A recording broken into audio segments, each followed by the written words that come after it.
Hey guys, so one of the questions that people either want to ask and I can kind of tell, or they're willing to ask about Being Accelerator is, well, I want to do this and I like your coaching, but what kind of other people are in this group?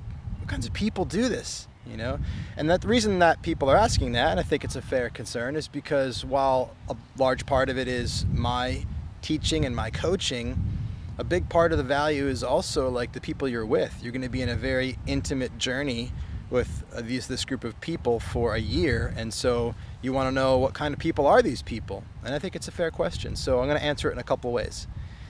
The first is just to share, like, all I can share is my experience of what kinds of people these people are, and whatever that even means, right? What is a kind of person? But I'll give my take on it, and then I'll share a couple other perspectives as well. So the first thing that comes to mind, I just journaled some notes, I'll actually open my notebook, is smart people.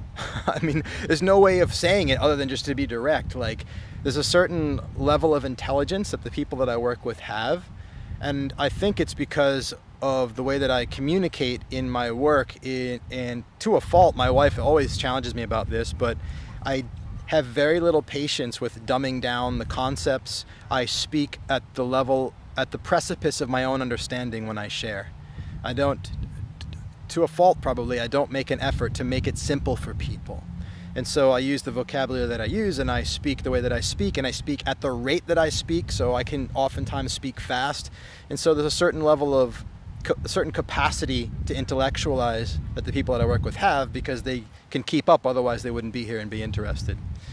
I wrote down that people that I work with, the kind of people in Being Accelerator, are self-reliant. Right? They are not people who are really bad at taking action and are just looking for somebody to motivate them to get stuff done. I mean, I just don't have anybody like that in my world. I think I probably scare them away by the level of self-reliance that I just expect in people, so I don't ever have to turn people away for not being self-reliant enough. I don't actually filter people at all. People tend to filter themselves. But the people that I work with, the people that are in Being Accelerator, when they say they're going to do something, they just get on with it. They don't need to be held accountable, for example. So they're also very resourceful people. Oftentimes they have resources because of their resourcefulness, but not always. They may be in a transition period. They may have invested their money in something else, but so they don't always have the cash and they're always ready to do Being Accelerator. But oftentimes they do, and it's just an emotional decision for them. But they're resourceful, and they are able to figure stuff out. They're able to find answers. They're able to go out in the world and solve their own problems. And one of the reasons we're working together is because they see the possibility of them being in conversation with me, maybe you being in conversation with me, able to increase their resourcefulness, and maybe I can serve as a resource for them in such a way that to help them get something specific that they want. So it's their resourcefulness oftentimes that brings them to me and to our relationship. They're very entrepreneurial minded. I have worked with very, very few, over the 16 years that I've been coaching, very few people who are employed and want to stay there. I think a lot about the way that I think and speak and the work that we do, where the world is your oyster. You can create anything you want. You don't have to do anything. That doesn't necessarily always fit with somebody who's in a job. That can often clash with their worldview. And so very entrepreneurial, whether it's a sole proprietor. I work with a lot of coaches as well, people that are kind of looking to me to learn what I do and to be coached by me, but also to be informally mentored by me in that way. Wealth management, mergers and acquisition consultants, health and safety consultants, electricians, scientists, athletes, professional athletes, musicians and artists, like all walks of life and all industries really, but the common thread through all of them is they work for themselves. Sometimes they have a small company, sometimes by themselves. And I've worked with a few people that own medium-sized companies too, 100 plus employees. But they're at the top of their game in their world, whatever they're doing. And when I say top of the game, it doesn't mean they're number one. I mean that they're at top of their own personal game in their reality in their world. They're not broken, right? They're not like struggling with so much pain, and what they really want is just healing, to feel good about themselves. Me and my world and my work can help people create self-love, but they're not coming to this work at the bottom, right? They're starting at a certain point so they have a certain aptitude of self-respect and dignity and self-care, and there is a limitation to that that's getting in their way, and that's why we do the work that we do. But they're not starting at absolute bottom in that sense. They are, I talked about the intelligence piece, but also there's a certain vocabulary that people have. The people that I work with have a certain understanding of spiritual growth and personal development to a certain degree already. This is not their first rodeo in this kind of work, so therefore they have not only a certain level of psychological and spiritual development coming in the door, but they also have a vocabulary that means that we can kind of start quite a ways down the path. I can talk about things like ego and subconsciousness and the mind and the heart and those kinds of ideas and mindfulness even, and people will kind of have some of that understanding already. We're not starting from scratch, basically. What else? So in the sense of spiritual growth, they're spiritually minded.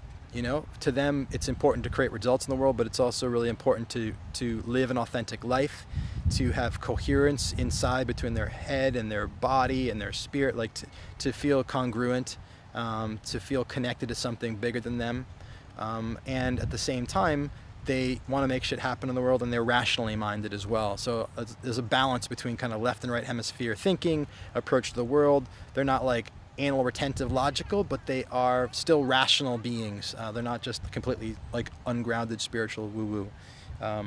People, what else have I got here? I've talked about, they come from all industries. I said that. Ages from 20s all the way to 70s. I've worked with people from all ages, black and white and every color in between, all different genders, straight, bi, gay, transgender, everything. And I'm open, obviously, and hopefully that's obvious, to working with everybody and anybody in that sense as well. And so I hope that gives you a sense of the kinds of people in Being Accelerator. In some senses, it's just everybody. In some ideas, like in sex, gender, race, it's just everybody and anybody, age, anybody. And in other senses, like the way they meet the world, it's very specific. It's a very small subset of humanity, creator, entrepreneurial people that have a spiritual mindedness. They have a certain level of vocabulary and growth in that already. They want to make stuff happen in the world. They want it to be true. They have a loving heart. They care about being kind towards others, and they're very self-reliant and resourceful, and they are taking responsibility for their results. So there's that. There's all that. And the other points I wanted to make in response to the question that you may have of what kinds of people are in Being Accelerator is now I get to flip it on you. I've shared the externality, right? And inside that question, where it's useful, it's also limiting. The question, what kinds of people are in Being Accelerator? I shared where it's useful, but where it's limiting is the idea that the kinds of people is out there. That all the answers that I gave you matter. And that not only that it's not that they matter, it's that their mattering is not determined by you. So if you want to be in Being Accelerator, everybody has an open and loving heart, then guess what? You're the one that's going to create that. And that can be one of the first things we work on. If you join Being Accelerator, is like, who do you want to be in this group with? Well, isn't it too late? Everybody's already joined. No, because the who they are is actually created by you. Your experience of that person is who you're actually in a relationship. There is no person out there other than the one that you create with your mind. So there's a way that a person's being, and then there's your representation of that, and that's what you live with. And so the kinds of people are in Being Accelerator are the kinds of people that you see. And one of the things we'll work on in Being Accelerator is you being able to see the people that are easy for you to love, where you remove all the conditions to your loving, not because you said it's okay that they are that way, but you stop creating them in a way that you could not love. You actually create everybody in your world, starting with the circle and then moving out, as lovable, perfect, empowered beings that serve me and create me powerfully too. It doesn't matter who they are.